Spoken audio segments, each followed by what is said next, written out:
Nakakagulat na balita ang pag-atake ng US forces sa Venezuela nitong Sabado lamang na kung saan nagsagawa ng matinding airstrikes ang mga US aircraft lalo na ang F-35 stealth fighters sa loob mismo ng kalupaan ng Venezuela at matagumpay na nakapasok pati na rin ang mga Chinook helicopters na lula ng US Special Forces na kung saan umaresto sa kanilang pangulo na si Nicolas Maduro.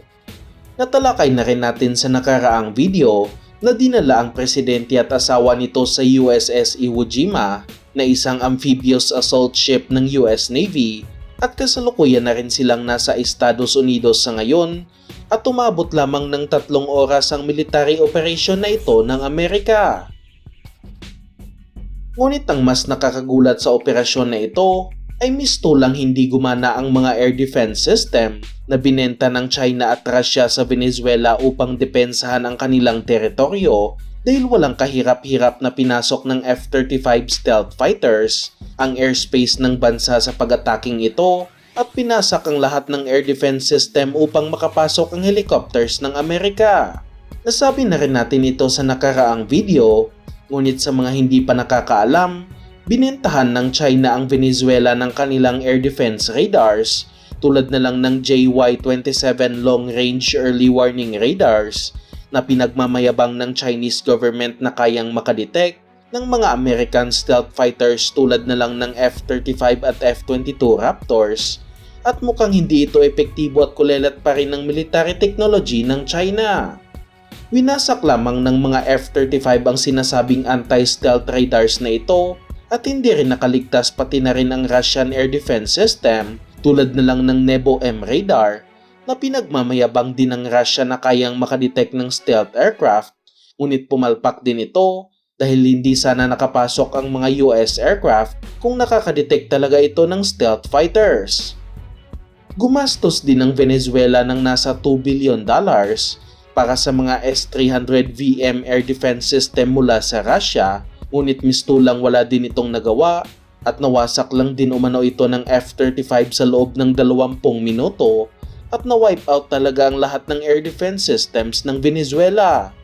At dahil wala nang ang air defense ang bansa, winasak din ng Amerika ang mga Chinese supplied na mga armored vehicles na nakaistasyon sa kanilang mga military bases tulad na lang ng CSVP-4 all-terrain armored vehicles na pinagmamayabang din ng bansa sa kanilang military parade, pati na rin ang mga Chinese-made na mga military trucks na kung saan daan-daan ang binili ng Venezuela.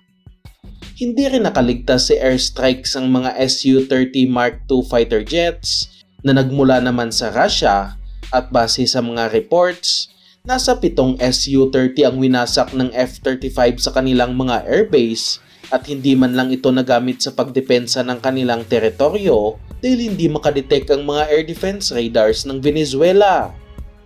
Ayon sa nakalap nating impormasyon, nasa lagpas 20 F-35 fighters ang ginamit sa military operation na ito at wala man lang ni isang na-intercept sa mga aircraft at sulit na sulit talaga ang malaking presyo ng naturang air assets. Makikita talaga sa pangyayari na ito kung gaano kaimportante ang mga air defense radars at buti na lang ay napagtuunan na rin ito ng pansin ng Philippine Air Force na kung saan mayroong nasa 4 na state-of-the-art radars ang bansa mula sa Israel na kung tawagin ay ELM-2288ER ADSTAR Extended Range Air Defense Radars na may range ng nasa 480 kilometers at nabili ang mga ito sa halagang nasa 2.7 billion pesos. Maganda ang record ng Israel pagdating sa air defense, kaya inaasahang matindi ang detection ng radars na ito at maliban pa dito ay mayroon ding nasa 4 na air defense radars ang bansa na nabili naman ng Pilipinas mula sa bansang Japan na tinatawag na mga JFPS-3ME air defense radars. Mas mamahalin ang mga Japanese radars na kung saan nabili ng bansa sa halagang nasa 5.5 billion pesos at sinasabing kaya nitong makadetect hanggang sa 600 kilometers, kaya napakalaking tulong nito sa air defense ng Pilipinas at plano pa itong dagdagan ng ating Department of National Defense. Huwag dingis muli ng Spider Air Defense System ng Air Force mula sa Israel dahil malakas din ang detection capability ng radars nito na kung saan kayang makadetect ng fighter jet sa layong nasa 100 kilometers. Ngunit ang tanong na lamang sa ngayon ay kung kaya bang makadetect ng stealth aircraft ng ating mga radars, lalo na't mayroon ng mga ganito ang China.